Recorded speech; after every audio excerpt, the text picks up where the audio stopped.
सभी को नमस्कार। आज आपको बताने वाले हूँ एंटीकोआगुलेंट के बारे में, जो कि pathological lab and blood bank में यूज़ होता है। एंटीकोआगुलेंट क्या होता है? ये एक केमिकल है जो ब्लड को जमने से रोकता है। ये काफ़ी तरह के होता है, जैसे कि कुछ एंटीकोआगुलेंट है जो कैल्शियम को चिलेटिंग करता है। इसका मतलब है कैल्शियम को जमा देता है, इसलिए कैल्शियम जो है वो क्लॉटिंग होने में यूज़ नहीं हो पाता है।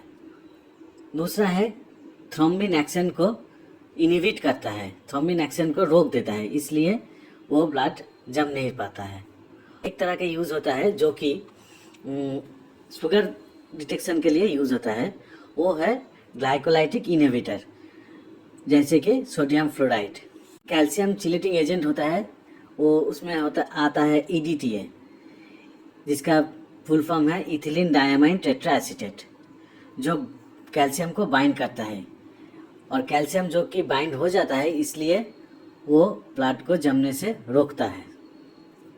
ये मेनली यूज़ होता है हीमाटोलॉजिकल स्टडी के लिए, जैसे कि हीमोग्लोबिन, TC, DC और red cell indices like PCV, platelet count, parasites like malaria, filaria, इस तरह की। हेपारिन जो कि थ्रोम्बिन इनहिबिटर्स हैं, ये यूज़ होता है ज़्यादातर ऑस्मोटिक फैसिलिटी टेस्ट के लिए, या फिर plasma iron, chromosomal study, blood gas analysis, इस तरह के जो टेस्ट होता है उसके लिए यूज़ होता है। इसके बाद आता है सोडियम साइट्रेट, जो कि ये भी कैल्शियम को बाइंड कर देता है, इसलिए ब्लड क्लॉट नहीं होता है। ये ज़्यादातर यूज़ होता है कोआगुलेशन स्टडीज़, जैसे कि P time, APTT, fibrinogen, vitamin C etcetera. And sodium citrate ESR के लिए भी यूज़ होता है। सोडियम फ्लोराइड जो कैल्शियम को बाइंड करता है और ग्लाइकोलाइटिक प्रोसेस जो है उसको इनहिबिट करता है, इसलिए जो ब्लड में जो ग्लूकोज रहता है वो यूज़ नहीं होता है, इसलिए एक्चुअल ग्लूकोज हम एस्टिमेट कर सकते हैं। अब जो एंटीकोआगुलेंट हम यूज़ करते हैं उसको किस रेशियो में हम यूज़ करेंगे?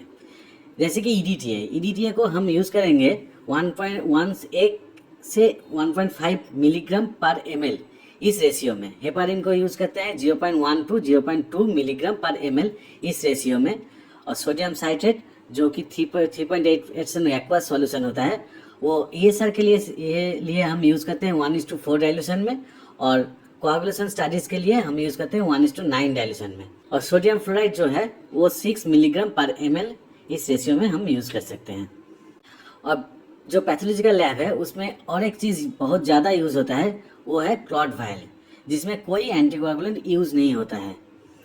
ये ज़्यादातर यूज़ होता है जो कि हमारा जो लिपिड्स है, एंजाइम्स है, प्रोटीन्स है, और इम्यूनोग्लोबुलिन जैसे कि IgG, IgM, hormones TSH, prolactin, LH, FSH, ऐसे antigen antibodies like hepatitis B surface antigen, dengue NS1 antigen detection के लिए हम लोग यूज़ करते हैं। और एक जो एंटीकोआगुलेंट का यूज़ है वो है ब्लड बैंक में। इसमें एंटीकोआगुलेंट क्यों यूज़ किया जाता है? क्योंकि ब्लड को क्लॉटिंग होने से रोकना है, और इसके अलावा भी जो सेल रहता है उसका विजिबिलिटी एंड फंक्शन को ठीक ठाक रखने के लिए भी ये यूज़ होता है। इसमें ब्लड बैंक में कौन कौन एंटीकोआगुलेंट यूज होता है? ACD, CPD, CPDA1, CPDA2 and Sagam.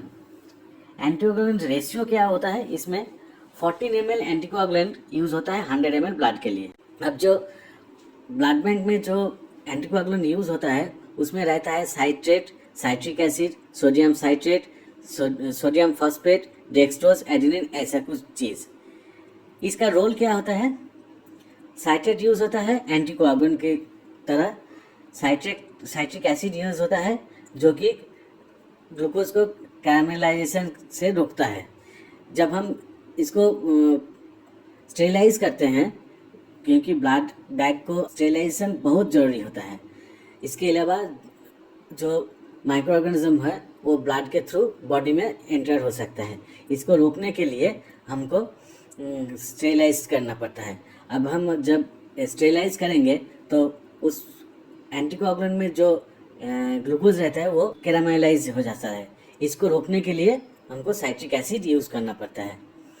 Trisodium citrate ये यूज़ होता है एज ए बफर, जो कि पीएच को मेंटेन करता है।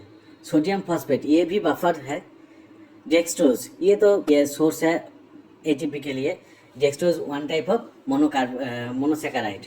और एडेनिन जो provides substrate for synthesis of ATP. ATP produce करने के लिए जो सबस्ट्रेट की ज़रूरत होता है वो एडेनिन प्रोवाइड करता है। यही था आज के लिए। Thank you all.